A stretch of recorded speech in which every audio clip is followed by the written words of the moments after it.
لله رب العالمين والعاقبة للمتقين والصلاة والسلام على سيد الأنبياء والمرسلين سيدنا ومولانا محمد وعلى آله الطيبين الطاهرين وأصحابه الهادين المهديين وأولياء أمته وعلماء ملته وسائر أمته أجمعين.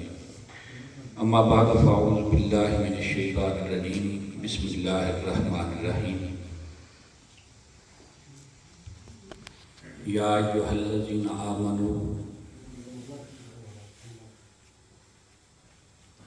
یا ایھا الذین آمنوا اے ایمان والو. رب ذوالجلال فرماتا ہے کہ اپنی آوازوں کو میرے حبیب کی آواز سے پست رکھو. یا ایھا الذین آمنوا لا ترفعوا اصواتکم، تمہاری آواز میرے حبیب کی آواز سے کبھی بلند نہ ہو. ولا تجہروا لہ بالقول کجہر بعضکم لبعض ان تحبط اعمالکم وانتم لا تشعرون، اور نہ کبھی ایسے پکارا کرو جیسے تم ایک دوسرے کو پکارتے ہو. کیا ہوگا؟ ان تحبط اعمالکم وانتم لا تشعرون.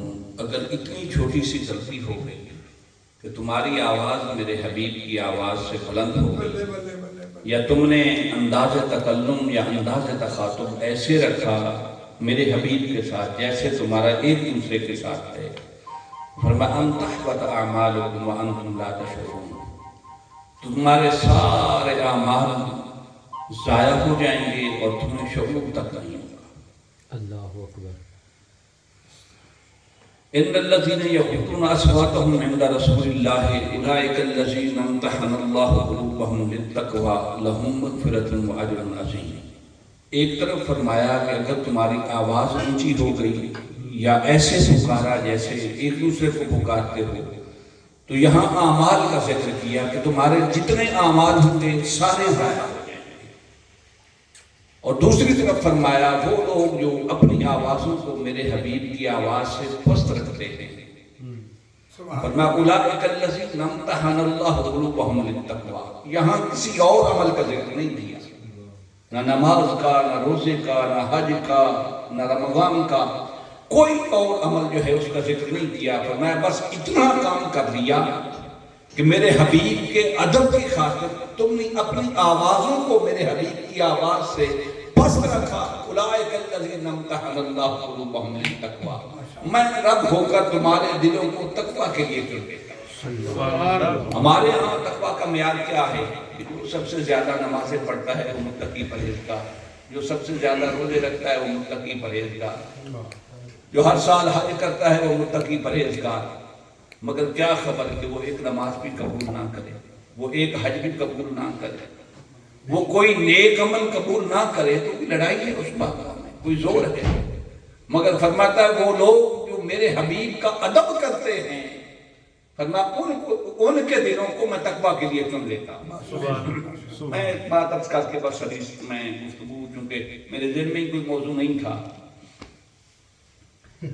صحابہ کرام رضوان اللہ تعالیٰ علیہم اجمعین آقا علیہ الصلوۃ والسلام کی خدمت عالیہ میں جب حاضر ہوا کرتے تھے تو ان کی یہ روٹین تھی، معمول تھا کہ اگر عشاء کے وقت کوئی صحابی حضور کی خدمت عالیہ میں حاضر ہوا اور حضور عشاء کی نماز پڑھ کے گھر تشریف لے گئے تو وہ دستک نہیں دیا کرتے،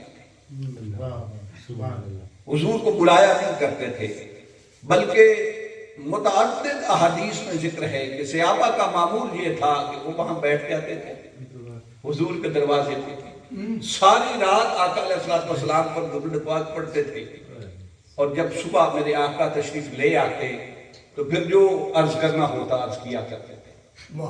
اچھا کبھی کبھی ایسا بھی ہوتا ہے انسان کا صبر کا پیمانہ لبریز ہو جاتا ہے اور جی چاہتا ہے کبھی کچھ عرض کر دیں، کچھ ایمرجنسی حالات بھی ہوتے ہیں. تو ان کا بھی ایک طریقہ تھا صحابہ کے کہ اگر کوئی ایمرجنسی حالات بھی ہوتے تو پھر وہ دستک دیتے تھے، مگر یہ نہیں کرنا بس دستک دیتے تھے تو کیسے دیتے تھے؟ اب امام بخاری نے الادب المفرد میں نقل کیا ہے کہ کیسے صحابہ دستک دیتے تھے۔ امام بخاری فرماتے ہیں کہ جب صحابہ حضور کے در انور پہ حاضر ہوتے پھر دستک دینی ہوتی تو فرماتے ہیں کان اصحاب النبی صلی اللہ علیہ وسلم یقرعون بالاظافیر، یہ جو ناخن کا اگلا حصہ ہوتا ہے نا انگلی کا پورا، اس کو حضور کے در انور کے ساتھ مس کرتے کیوں بھائی؟ ایسے بھی کبھی دستک ہوتی ہے؟ میں یہ مائک کے ساتھ بھی وہ انگلی کا پورا لگاؤں، ناخن کا آخری حصہ تو آواز میں پھیلا ہو، مگر وہ یوں اپنی انگلی کا آخری پورا جو ہے وہ حضور کے در انور کے ساتھ یوں مس کرتے۔ حضور باہر تشریف لے کے آئے،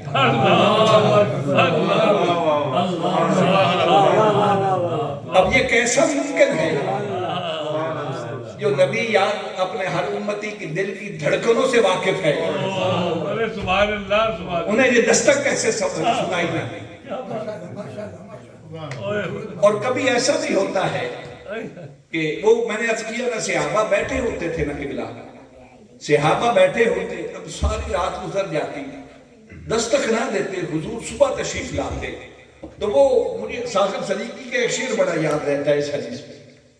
ساغر کہتا ہے کہ میں نے پلکوں سے در یار پہ دستک دی ہے، میں نے پلکوں سے در یار پہ دستک دی ہے۔ اچھا یہ مصرع تو بڑا آسان ہے، سمجھ آ جاتا ہے، مگر اس شعر کا دوسرا مصرع مجھے بڑی دیر بعد ایک وہ سیانے نے سمجھایا، میں نے کہا اس کا مطلب کیا ہے کہ کچھ عرض کرنے آیا ہے اگرچہ پلکوں سے ہی دستک دی، تو ساغر صدیقی کہتا ہے میں نے پلکوں سے در یار پہ دستک دی ہے، اب جب محبوب باہر آیا تو کہتا ہے میں وہ سائل ہوں جسے کوئی صدا یاد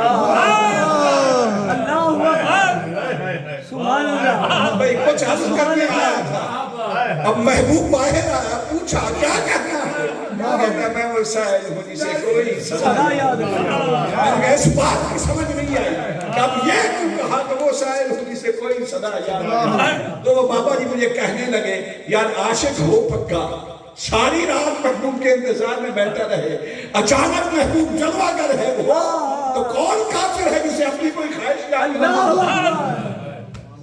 میں وہ سائل ہوں جسے کوئی صدا یاد نہیں۔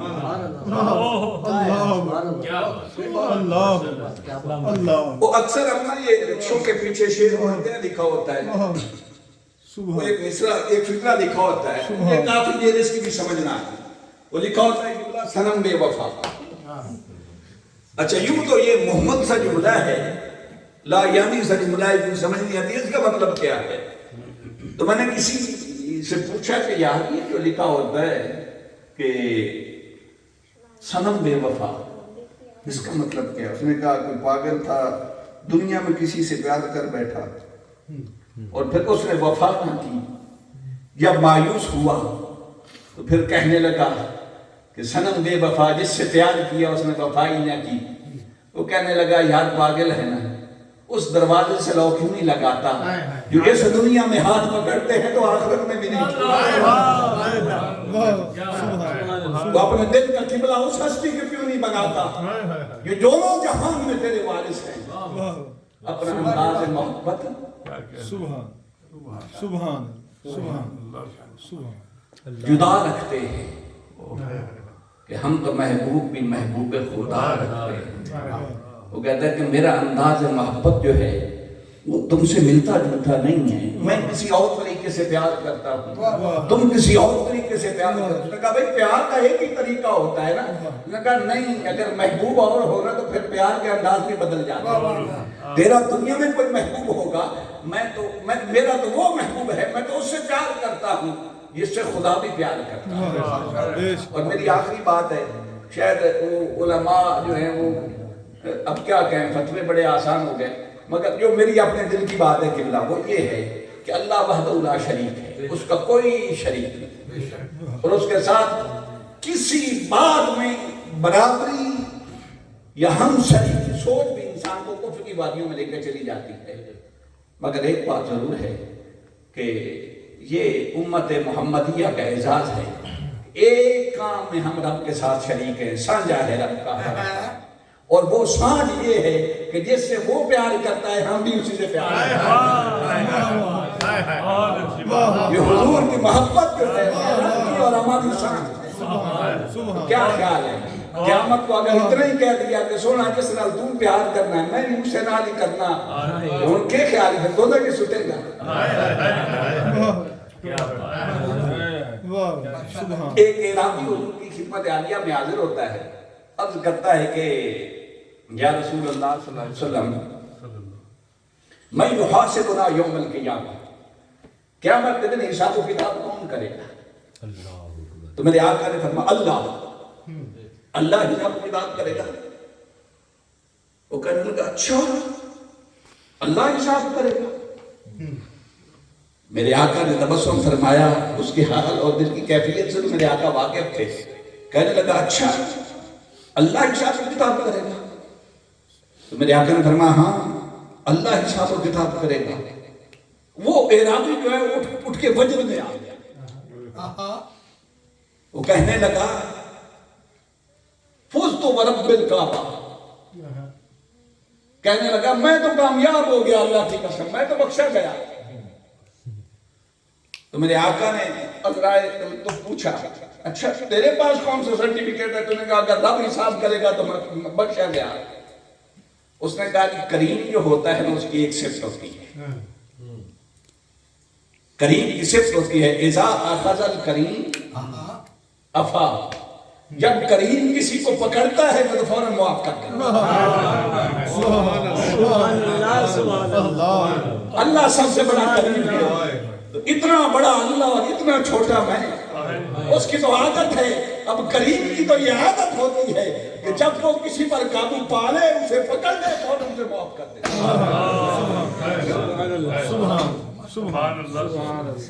ایک اتنا ایک مولوی صاحب بڑے شبد و مت سے بیان کر رہے تھے کہ یوں عذاب ہوگا یوں قبر میں عذاب ہوگا یوں سزا ملے گی. اچھا ایک بابا جی بڑے دور بیٹھے تھے. اچھا جب اسی روم ہونا گرمیوں کا موسم ہو ساری کھڑکیاں بھی بند ہوں دروازے بھی بند ہوں حبس ہوتا ہے اور دل گھبتا ہے بندے کا. مولوی صاحب کی تقریر سے وہ بابا جی کا دل گھب رہا تھا. وہ کھڑا ہو گیا کہنے لگا مولوی صاحب ایک مسئلہ سے دس دے ہو پنجابی سمجھتے ہو نا. انہیں آکھیا جی ہاں جی دسو. انہیں آکھیا جس نے اللہ حساب کرنا ہے تو حضور بھی کول ہوں گے. انہیں آکھیا کول ہی ہونا. انہیں آکھیا مولوی صاحب ایڈا انیر نہیں پائے گیا محمد کول کھلے ہونے جیسی مارے جائیے. ایڈا انیری کوئی نہیں پائے گیا. تو بس بات اس بات کی ضرورت ہے کہ ہم اپنا قلبی تعلق جو ہے جو حضور کے ساتھ استعمال کریں. باقی وہ کائنات کے کریم ہیں. انہوں نے اپنی رحمت کو دیکھنا ہے ہمارے گناہوں کو تھوڑا دیکھنا ہے. سخی جدوں سخاوت کر دے ڈھونڈن میرا بہانہ. کہتے ہیں سخی جب سخاوت کرنے پہ آئے نا تو اب وہ بہانے تلاش کرتا ہے کہ کس بہانے سے اسے عطا کرنا. رب ذوالجلال کی حضور دعا ہے کہ رب ذوالجلال ہمیں آقا علیہ الصلوۃ والسلام کی کامل نسبت عطا فرمائے. میں بس نالائق جاہل آدمی حضرت نے ایسے مالک جو ہے ہم سب کے حال پہ لطف و کرم فرمائے اور حضور علیہ الصلوۃ والسلام کی کامل نسبت عطا فرمائے. وآخر دعوانا ان الحمد للہ رب العالمین.